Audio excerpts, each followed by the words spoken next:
Davao. Ako si Leilani Pilioses. Ug ako si Maybelline Taroha. Ug kamugatan-aw dinhi sa atong programang Diri sa Davao. Hello po, Ate Maybe. Yes, hello, Ate po. Lai. Ang ganda mo naman, Ikaw Ate. din, syempre. And another Saturday. Yes, another Saturday.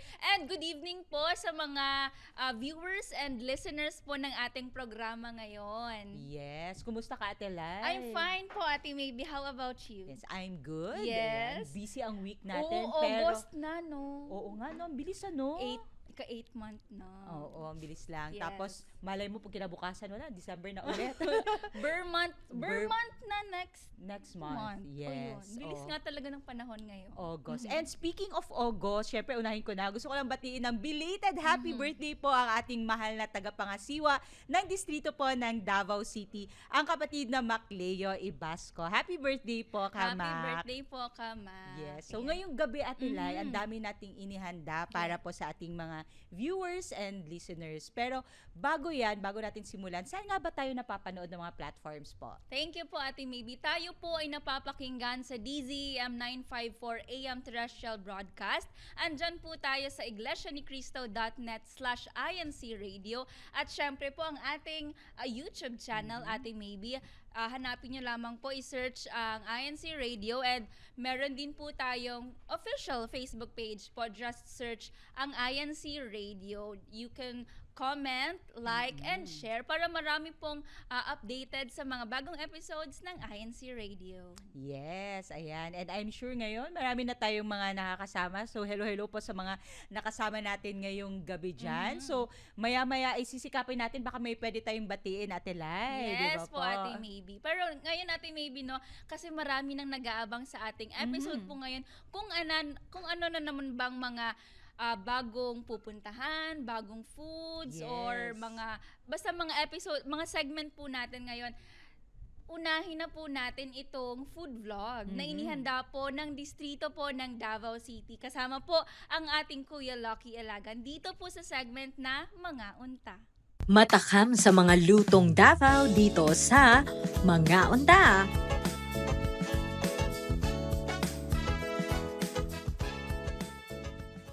Hello po sa ating mga viewers and listeners ng INC Radio at welcome po sa ating segment na Mga Unta. Ito po ang inyong Kuya Lucky Ilagan mula po sa Distrito Eclesiastico ng Davao City.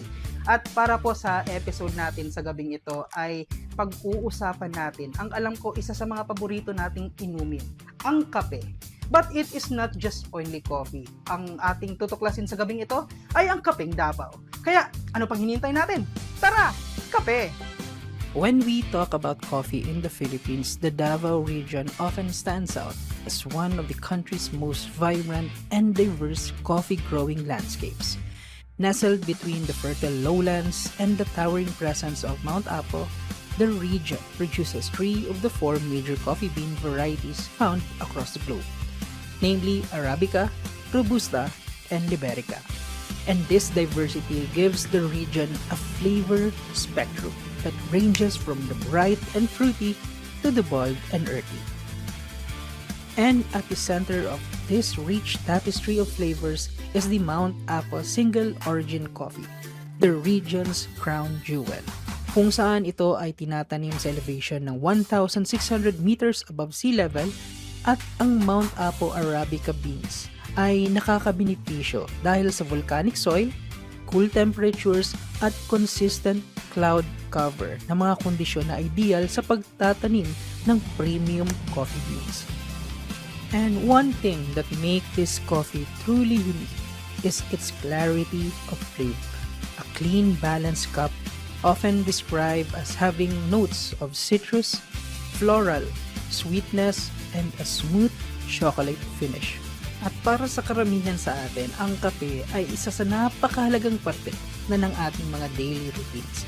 And studies show that moderate coffee consumption can boost our alertness, support cognitive function, and even provides antioxidants to help protect our cells. Pero, huwag nating kalimutan na to take our coffee responsibly and in moderation. At ito na po ang ating freshly brewed na Mount Apo Arabica coffee. So, una po, titikman po natin siya na puro lang po na Mount Apo coffee.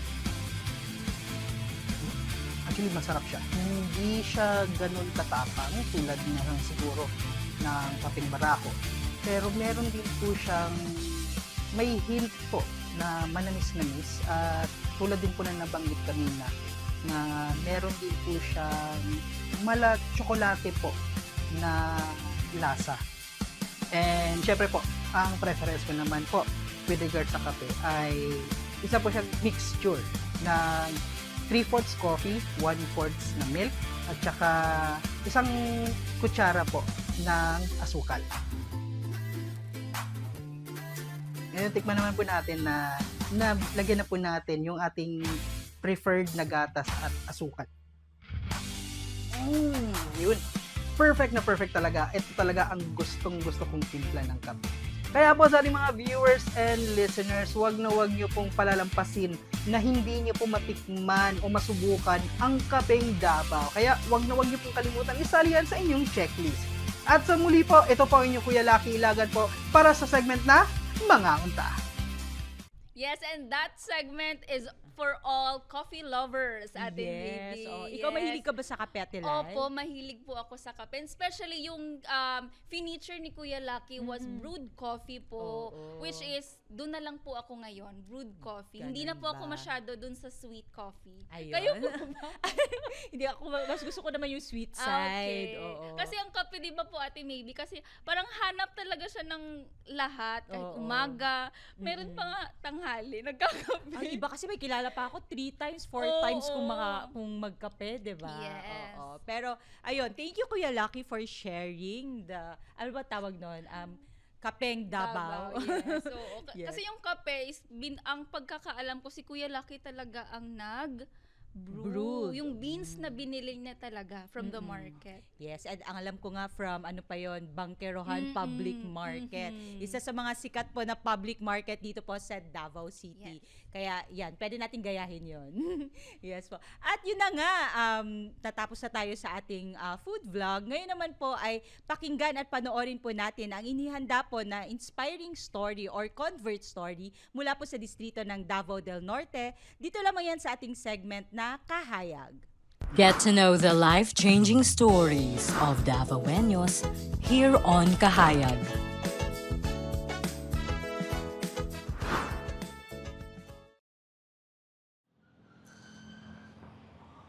Sa kalagitnaan ng pandemya, sa dakong ito, natagplasan ni kapatid na Churchill ang tunay na lunas sa ating mga suliranin.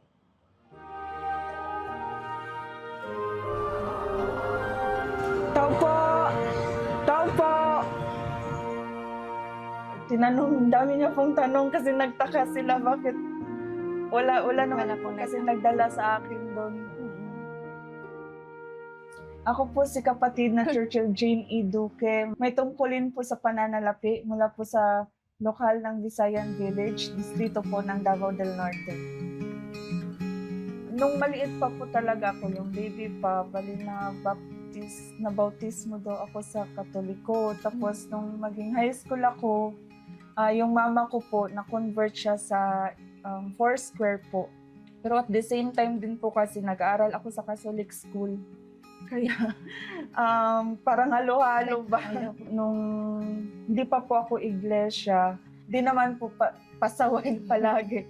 Pero may mga nagawang mga pagkakamali po sa buhay.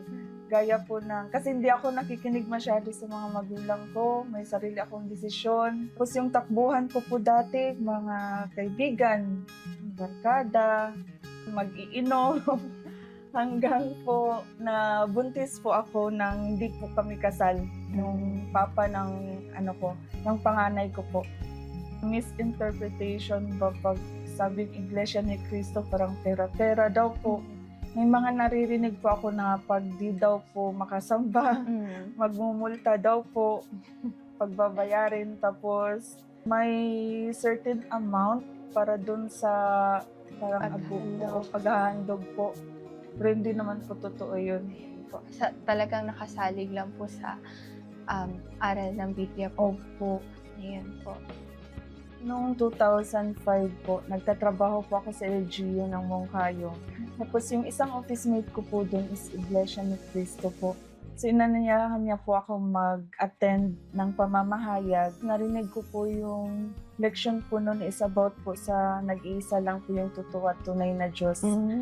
Pinaintindi po yun ng maayos. So yun po yung nag-start. Doon po nag-start. So nagpadoktrina po ako. Tuloy-tuloy po yun hanggang naging sinusubok po ako.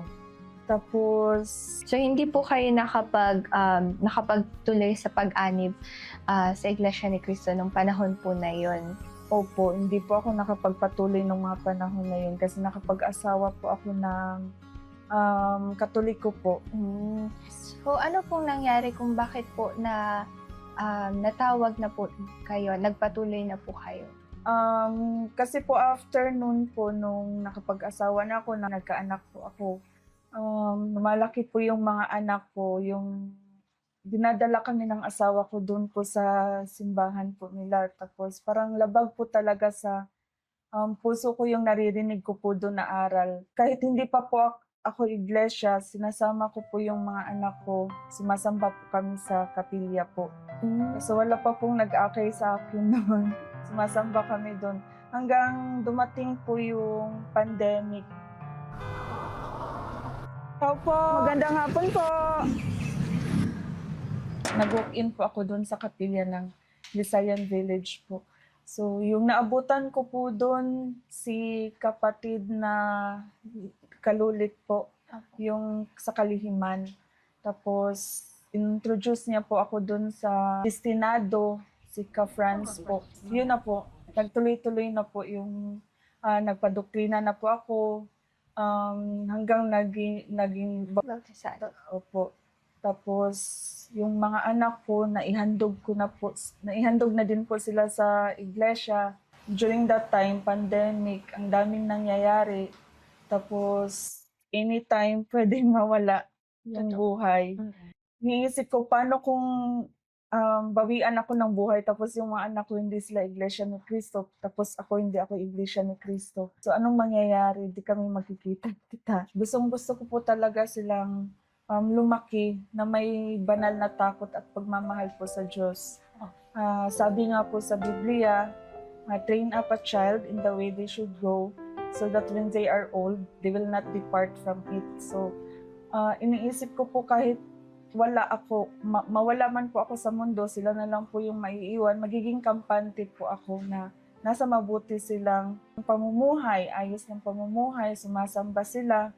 So yun lang po, hanggang ngayon po, yun po talaga yung pinapanalangin ko na sana yung mga anak ko.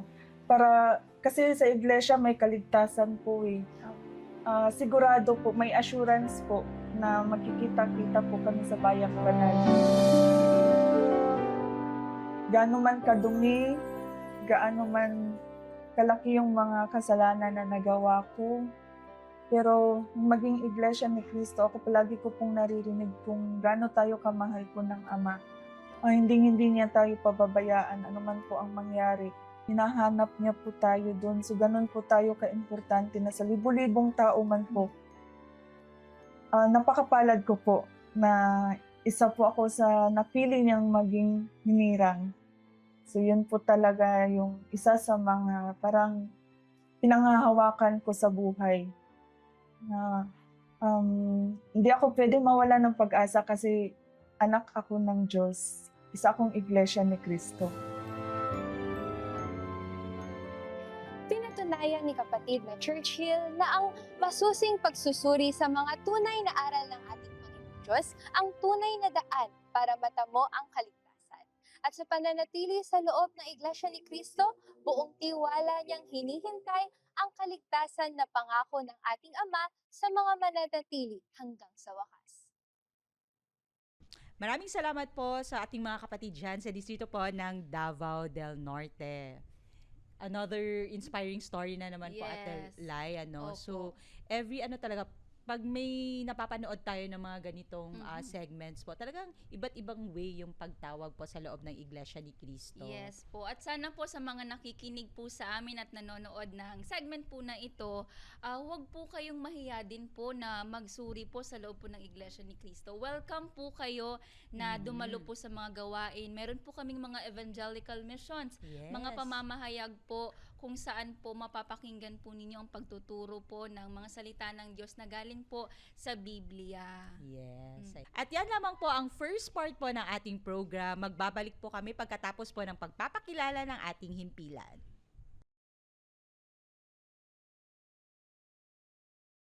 And welcome back! You are still watching Diri sa Davao. Ako po ang Ate Leilani at kasama ko po ang Ate Maybe. Mhm. And this time po Ate Maybe, no, puntahan na natin itong segment kung saan meron na naman tayong bagong lokal na i-feature. Ito po ay hatid sa atin ng distrito po ng Davao Occidental dito sa segment na Maanindot.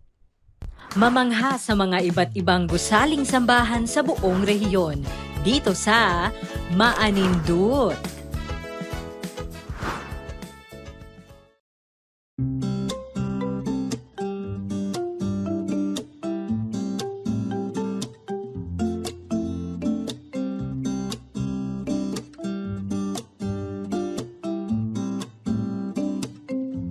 Ngayong pag-abot dinhi sa distrito ng Davao Occidental. Ali ubani ninyo hibaw-an nato ang kasaysayan sa lokal ng Malita. Alam niyo ba na ang lokal ng Malita ay isang sentrong lokal dito sa distrito ng Davao Occidental? Kaya ano pang hinihintay niyo mga kapatid? Samahan niyo kaming alamin ang makulay na kasaysayan ng lokal na ito. Dito nagsimula ang isang makasaysayang paglalakbay. Noong 1979, isinagawa ang unang gawaing pagpapalaganap na pinangunahan ng mga ministrong sina kapatid na Nonito Osanaw Jr. at kapatid na Raimundo Richa.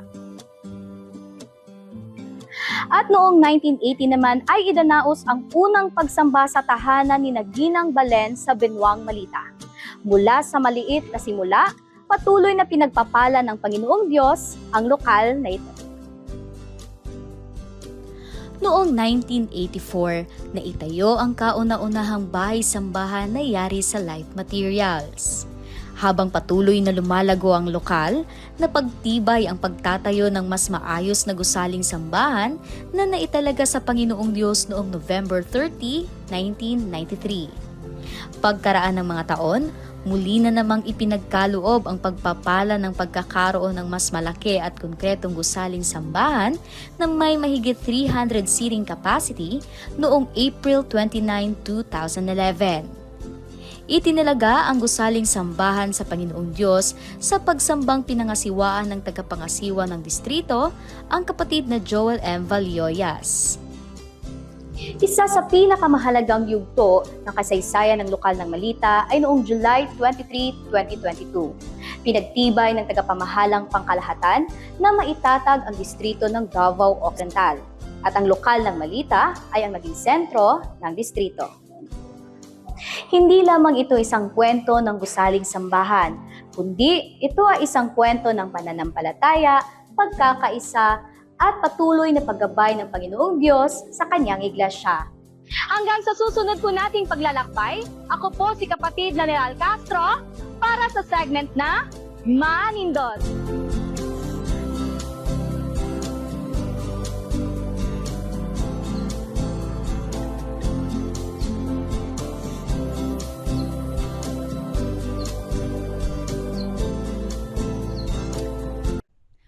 Maraming salamat po sa mga kapatid po dyan sa lokal ng Malita, distrito po ng Davao Occidental. Yes. At alam mo ba, Atilay, bago lang ako nakapunta dyan, di ba? Kasi nagkaroon tayo ng coverage nung isinagawang Yes po. lingap po sa Opo. distrito po ng Davao Occidental. At dahil dyan, hello po sa mga kapatid natin dyan, especially kina Ate Kate. Yes, si Yes, hello Ate po, Ate Kate Kate. Hyacinth Sato po. At syempre, ang kanilang multimedia advisor, ang yes. Ka-Epi. Hello po, Ka-Epi. At sa lahat na rin po ng mga district multimedia. Yes. Syempre, Atilay, gusto lang po nating batiin po ang lokal ng barangay site dito po sa distrito ng Davao City na matatagpuan po dyan sa Samal Island. Kanina po ay itinalaga po ang kanilang bagong gusaling sambahan. Yes. Sa pangunguna po yan ng ating tagapangasiwa ng distrito, ang kapatid na Macleo Ebasco. So congratulations po sa lahat na po ng mga taga-lokal ng barangay Barangay site. Yes. Ngayon naman po ay pakinggan at alamin po natin ang iba't ibang aktibidad dito po sa Davao Region. Dito lamang yan sa ating segment na Balita Diri. Alamin ang mga aktibidad mula sa iba't ibang distrito sa Davao Region. Only here on Balita Diri.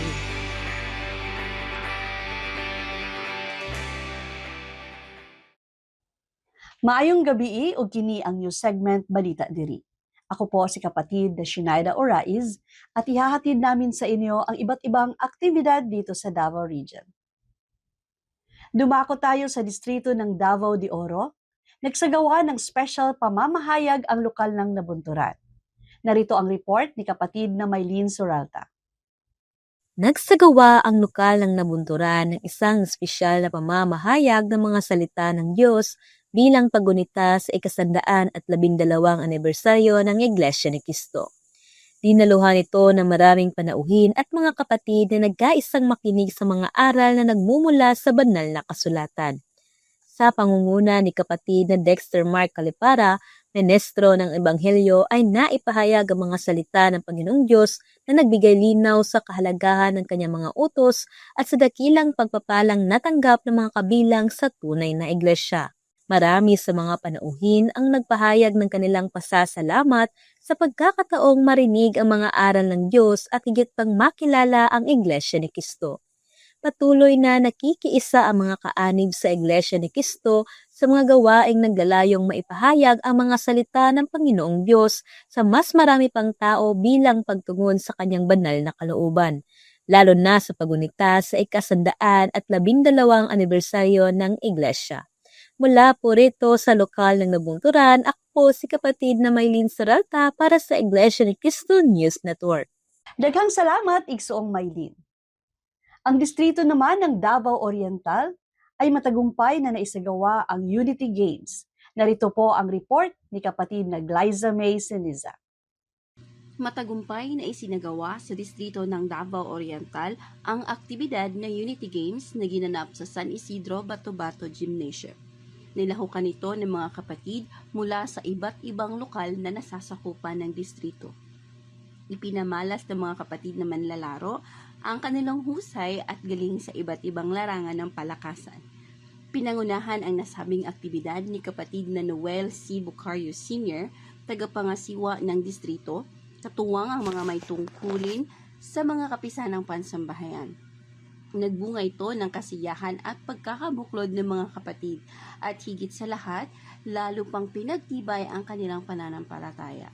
Ayon sa mga kapatid na aming nakapanayam, patuloy silang makikipagkaisa sa lahat ng mga aktibidad na inilulunsad ng pamamahala.